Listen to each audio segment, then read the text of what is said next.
So well done, ladies. On the left-hand side now, though, there is a white building with the green dome on top. That's known as Somerset House. Before we had computers and the internet, that's actually where we kept all of the birth, marriage and death certificates here in the UK. This building got the nickname the Hatcham, Matcham and Dispatcham. Now acts as a bit of an art gallery all year round, and you can go there during the summer months for a big open-top theatre, and during the winter periods they also have an ice skating rink inside there. Now also to our left we have a row of boats, and on the very end we have a boat with a black canopy on top. Now that's the old St Catherine's Royal Barge. That used to be the boat that was used by the royal family to attend the functions here on the River Thames. It's now known as the Yotta Temple and can be a very trendy place for you to go to have a meal or a drink. Now also coming up on our left hand side we've got the Wellington. This is an old New Zealand naval sloop. Now it was given to us by the New Zealand Navy and it is now a permanent fixture here on the River Thames as a Master Mariners Club. To be a member of the club, you'll have had to have been a captain at sea for up to 20 years. So basically it's now a drinking club for retired sea captains. At the stern of the Wellington you can see a stone archway.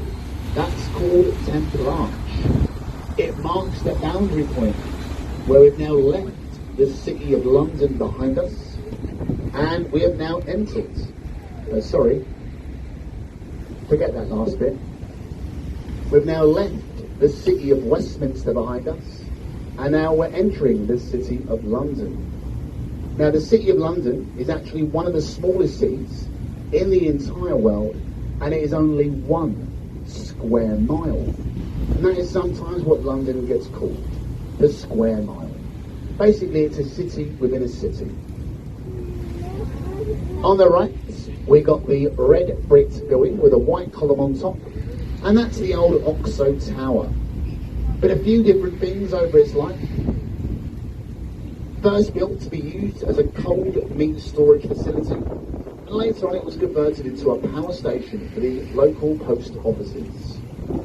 These days though it acts as several different things. You've got some rather expensive shops along the bottom, some unaffordable flats in the middle, and an even more expensive 5-star Harvey Nichols restaurant just sitting on the top there. Not one of the places that I really like to recommend. Now the bridge that is ahead of us is the Blackfriars Road Bridge, and it is said to be the most romantic bridge on the River Thames. The archways get the nickname the Tunnels of Love. And they say if someone you love a kiss as you go under the bridge, and you'll be guaranteed a lifetime of health and happiness. Oh, yeah, you too. Now, if you're not with anyone that you love today, you can also try kissing your husbands or your wives. I think it sometimes works. If there are any single ladies on the boat today, you're more than welcome to give me a kiss. Oh. That wasn't meant to be a joke. Always worth a try. Happens all the time. I'll take it as a sign.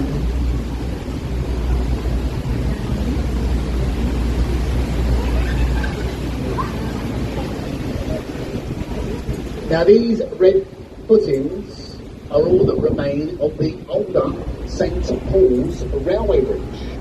It had to be replaced with the more modern Blackfriars Rail that were now going underneath. And this was due to the modern trains bearing more weight. But the engineers were certain that if they even tried to remove the older footings, it would disturb the foundations of the two bridges either side. So that's why they remain there to this very, very day. Now, speaking of St. Paul's, if you look over to your left, you can actually see the dome of St. Paul's Cathedral. Now, it's considered to be, by many, to be Sir Christopher Wren's greatest masterpiece. It did take him an astounding 35 years to complete, but to this very day, it is still the second tallest freestanding dome anywhere in the world, second only to St. Peter's in the Vatican City of Rome. St. Peter's, that one took 150 years to build. So St. Paul's isn't that bad really, only 35 years. Now the bridge that we're going to go underneath, this one is called the Millennium Footbridge. May look familiar to some of you on the boat today. If you've ever seen the movie Harry Potter and the Half-Blood Prince, you may remember when that bridge was snapped into two, all using a little bit of magic and special effects. On the right now though, we've got a replica of William Shakespeare's New Globe Theatre. One of the only buildings that you'll see here in London today with a thatched roof, as they've all been illegal since the Great Fire. You can actually go inside of there today and you can be entertained with a live performance for the meagre price of only £5. Believe me, £5 for a live performance anywhere in London, absolute bargain. Now the next bridge that you can see is the Southwark Road Bridge. Officially it's also known as London's least used bridge, and this is due to the poorly planned approach roads. Nobody knows how to get to it. Mainly gets used by professional drivers, the people that know the roads of London like the back of their hands. Wave at these people that you see on the bridge, folks. How you doing up there? They are very, very lost. They don't know how they got on the bridge. They got no idea how to get up again. Very sad to see. Quite funny to talk about. On the right, we've got an old looking pub with the red windows. That is known as the Anchor Pub, ladies and gentlemen. There has been an anchor on that site since the 16th century. So it's one of the oldest pubs here in London. William Shakespeare actually used to be chained in the attic of that pub as his original theatre.